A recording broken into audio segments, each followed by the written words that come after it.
Something wonderfully magical is in the air, isn't it? Yeah. We're feeling it here in this arena, but it's spreading all across this country we love. A familiar feeling that's been buried too deep for far too long. You know what I'm talking about. It's the contagious power of hope. The anticipation, the energy, the exhilaration of once again being on the cusp of a brighter day.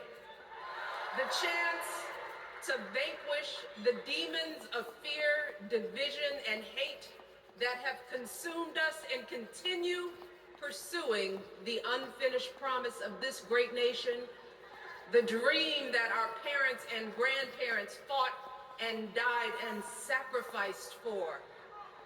America, hope is making a comeback.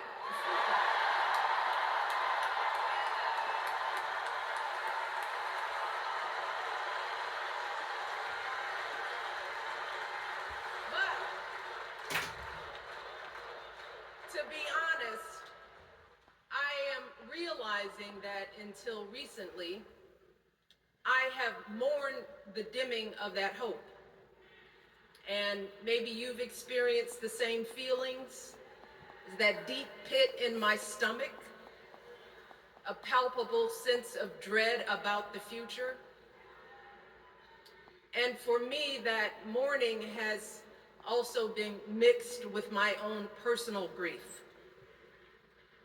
The last time I was here in my hometown was to memorialize my mother, the woman who showed me the meaning of hard work and humility and decency, the woman who set my moral compass high and showed me the power of my own voice.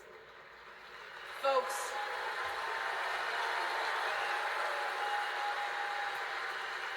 I still feel her loss so profoundly. I wasn't even sure if I'd be steady enough to stand before you tonight, but my heart compelled me to be here because of the sense of duty that I feel to honor her memory and to remind us all not to squander the sacrifices our elders made to give us a better future.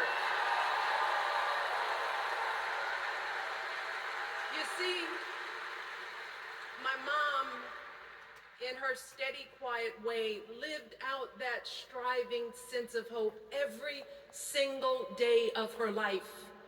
She believed that all children, all people have value, that anyone can succeed if given the opportunity.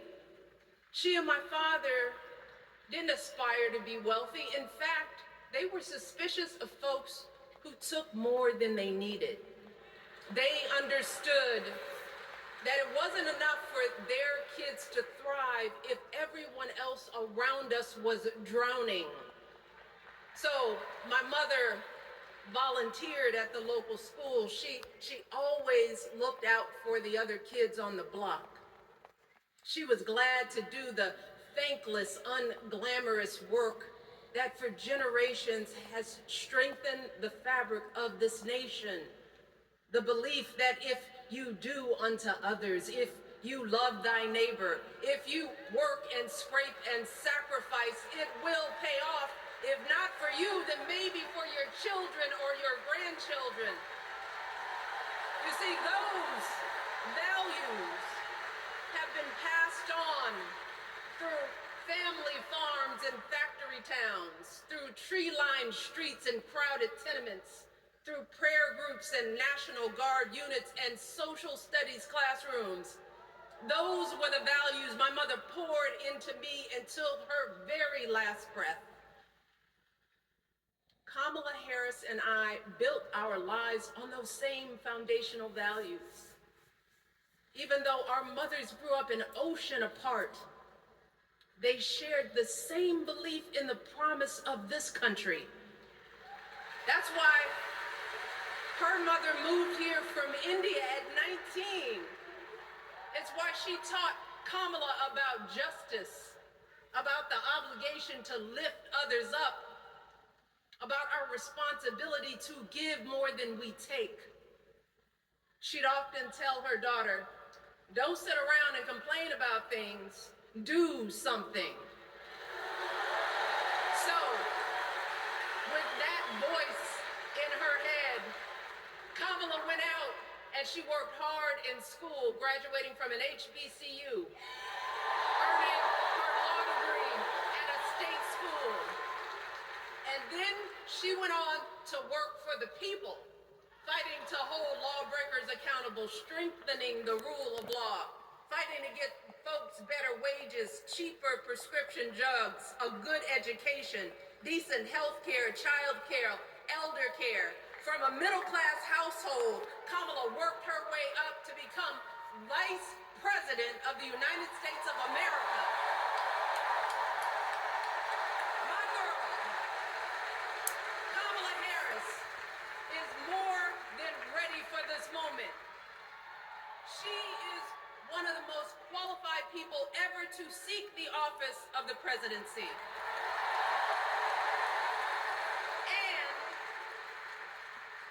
She is one of the most dignified.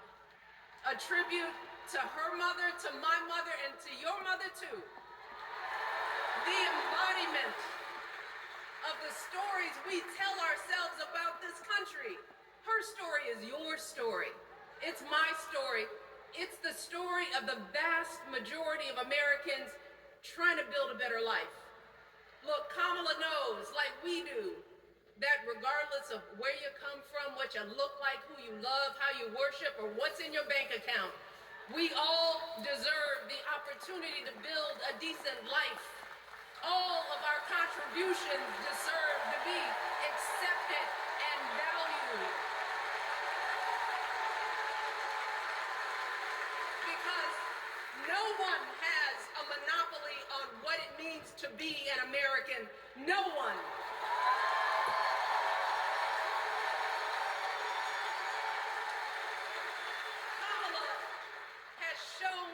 Allegiance to this nation, not by spewing anger and bitterness, but by living a life of service and always pushing the doors of opportunity open to others. She understands that most of us will never be afforded the grace of failing forward. We will never benefit from the affirmative action of generational wealth.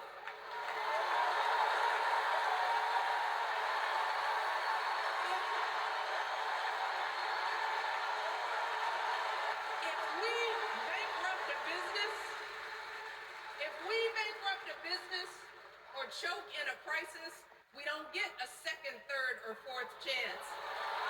If things don't go our way, we don't have the luxury of whining or cheating others to get further ahead. No. We don't get to change the rules so we always win. If we see a mountain in front of us, we don't expect there to be an escalator waiting to take us to the top.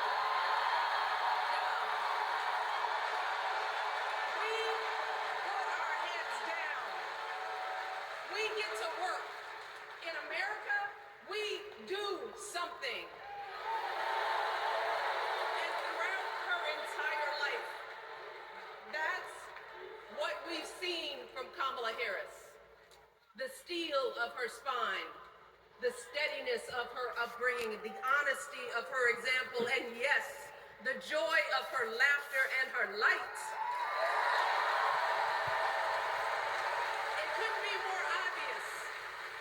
Of the two major candidates in this race, only Kamala Harris truly understands the unseen labor and unwavering commitment that has always made America great.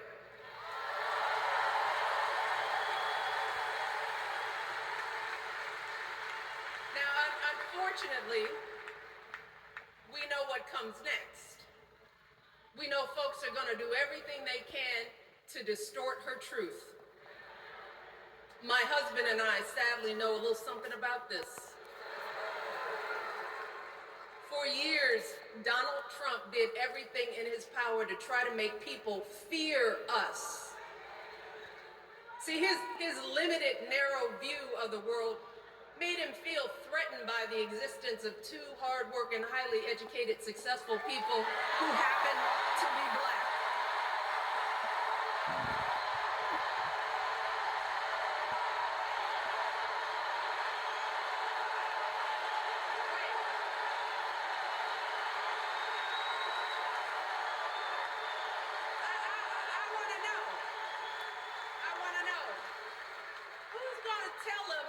Who's gonna tell him that the job he's currently seeking might just be one of those black jobs?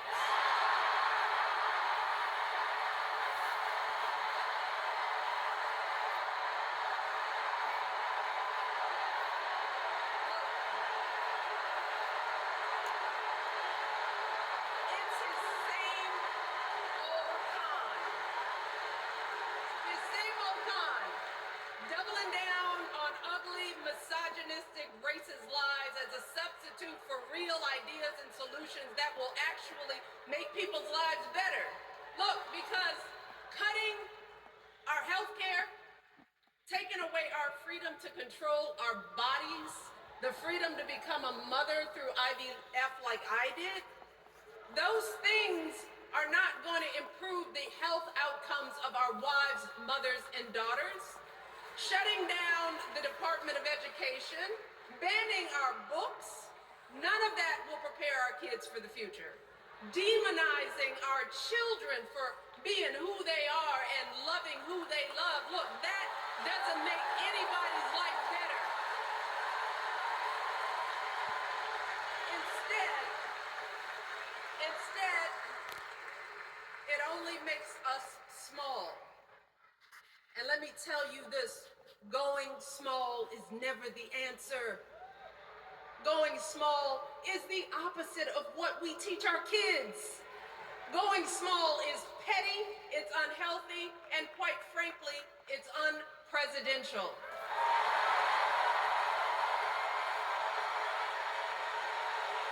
So,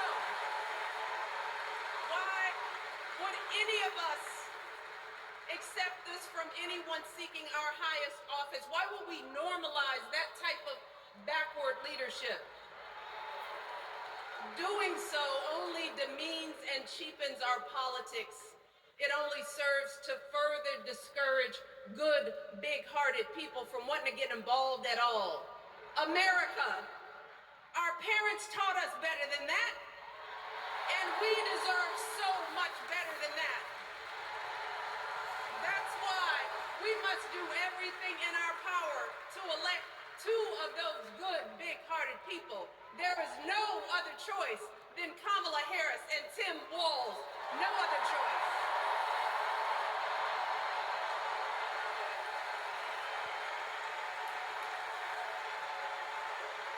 But as we embrace this renewed sense of hope, let us not forget the despair we have felt. Let us not forget what we are up against. Yes, Kamala and Tim are doing great now. We're loving it. They're packing arenas across the country. Folks are energized. We are feeling good. But remember, there are still so many people who are desperate for a different outcome, who are ready to question and criticize every move Kamala makes, who are eager to spread those lies, who don't want to vote for a woman, who will continue to prioritize building their wealth over ensuring that everyone has enough. So no matter how good we feel tonight or tomorrow or the next day, this is going to be an uphill battle. So folks, we cannot be our own worst enemies. No. See, because the minute something goes wrong, the minute a lie takes hold, folks, we cannot start wringing our hands. We cannot get a Goldilocks complex about whether everything is just right. And we cannot indulge our anxiety anxieties about whether this country will elect someone like Kamala instead of doing everything we can to get someone like Kamala elected.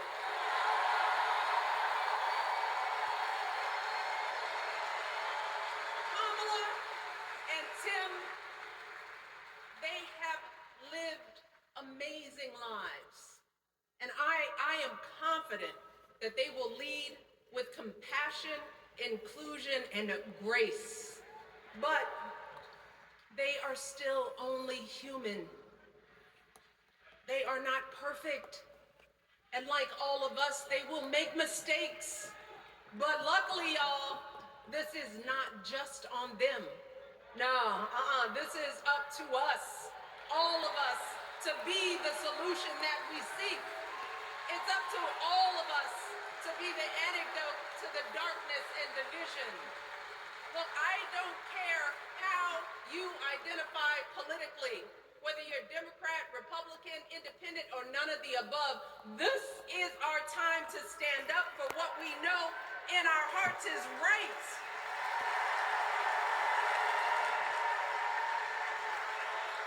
To stand up, not just for our basic freedoms, but for decency and humanity, for basic respect, dignity, and empathy, for the values at the very foundation of this democracy.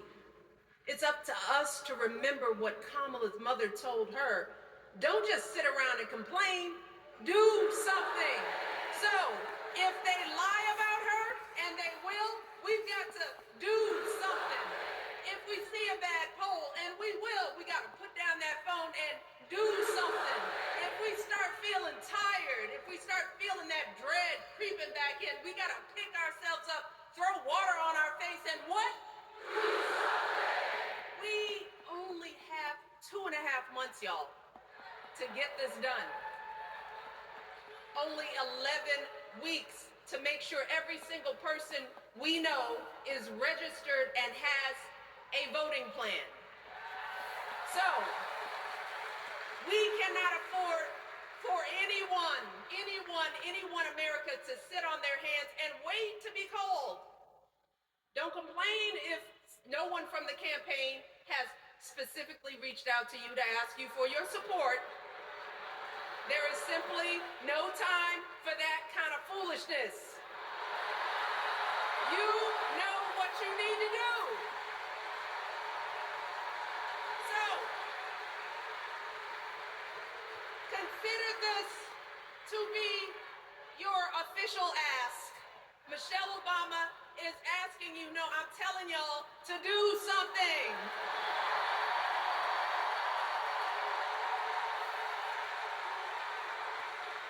Because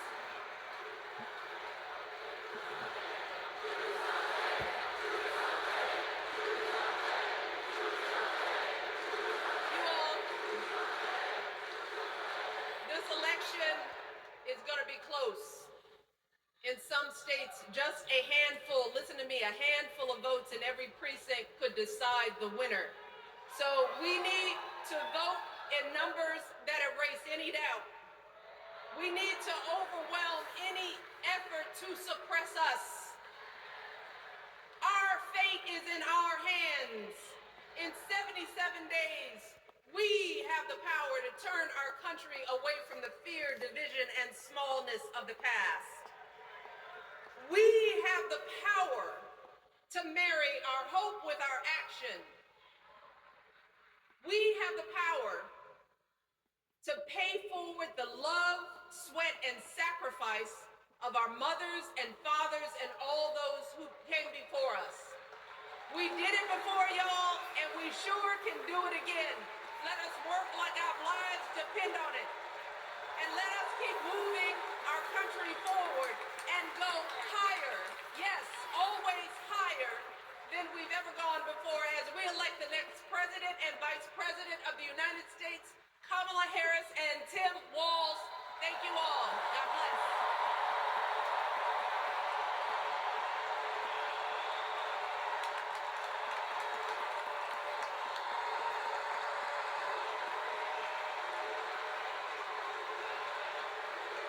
Now,